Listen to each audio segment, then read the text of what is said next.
આજે ભરૂચ શહેરનો જે મુખ્ય માર્ગ છે વેજલપુર બંબાખાનાથી 5 બત્તી સુધીનો રોડ અને મહમ્મદપુરાથી પટેલ વેલફેર દવાખાના સુધીનો રોડ, આ રોડનું ખાતમુહૂર્ત કરવામાં આવ્યું છે.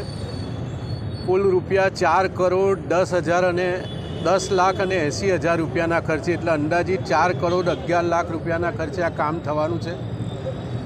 આમાં ડામરનું કામ છે, સાથે સાથે પેવર બ્લોકનું કામ છે. મહમ્મદપુરાથી લીંબડી ચોક જતાં વચ્ચે પ્રોટેક્શન વોલ, રિટેન વોલ બનાવવાની છે, એ કામનો સમાવેશ કરવામાં આવ્યો છે.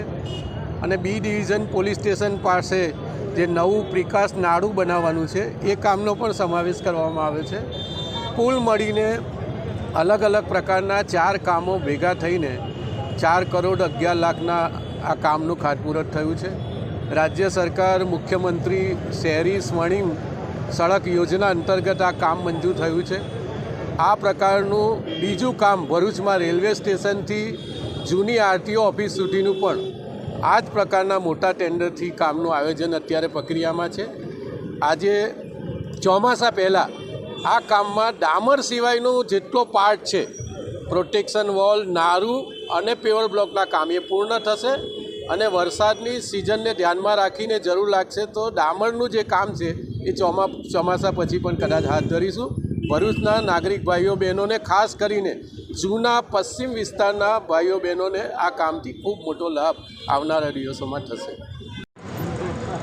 ભરૂચના પાંચબત્તીથી મહમ્મદપુરા તેમજ બાયપાસ અને મહમ્મદપુરાથી બંબાખાના સુધીના રસ્તો જે ઘણા સમયથી બિસ્માર હતો, નગરપાલિકાના એક જવાબદાર વિપક્ષ તરીકે વારંવાર અમે રજૂઆત કરેલ હતી. તેમજ ભરૂચના ધારાસભ્યશ્રી, નગરપાલિકા પ્રમુખ, કારોબારી ચેરમેન, ચીફ ઓફિસર શ્રી અને પૌડીના ચેરમેનશ્રીને સ્થળ વિઝિટ પણ અમે કરાવેલ હતી. અને એ સ્થળ વિઝિટ પછી બ્લોક નાખવાની કામગીરી પણ ઢાલ વિસ્તારમાં થઈ. અને એના પછી આજરોજ આ તમામ રસ્તો પાંચબત્તીથી બાયપાસ અને બંબાખાના રસ્તાની નવીનીકરણ માટેની કામગીરી માટે આજરોજ ખાતમુહૂર્ત થયું છે.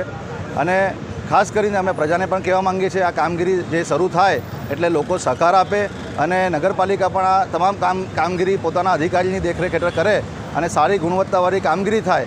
અને જે રોડની સાથે સાથે જે 2 નાળા છે, નવા નાળા પણ બનાવવાના છે. બી ડિવિઝન પાસે તેમજ નન્નુમિયા નાળું અને સૈયદવાડ પાસે જે નાનું નાળું છે, નાનું પહોળું છે, એ નાળાને પણ પહોળું કરવાની કામગીરી કરવાની છે. સાંકડો નાળો છે અને પહોળી કરવાની પણ કામગીરી કરવાની છે. એટલે આજરોજ આ ખાતમુહૂર્ત થયું છે. એટલે ધારાસભ્યશ્રીનો પણ અમે અમારી જે રજૂઆતને ધ્યાનમાં રાખીને કામગીરી થઈ છે. એટલે નગરપાલિકાના પ્રમુખ, ચીફ ઓફિસર, ધારાસભ્યશ્રી અને કારોબારી ચેરમેન, પ્રવૃત્તિ વિભાગના ચેરમેન તમામનો અમે આભાર વ્યક્ત કરીએ છીએ.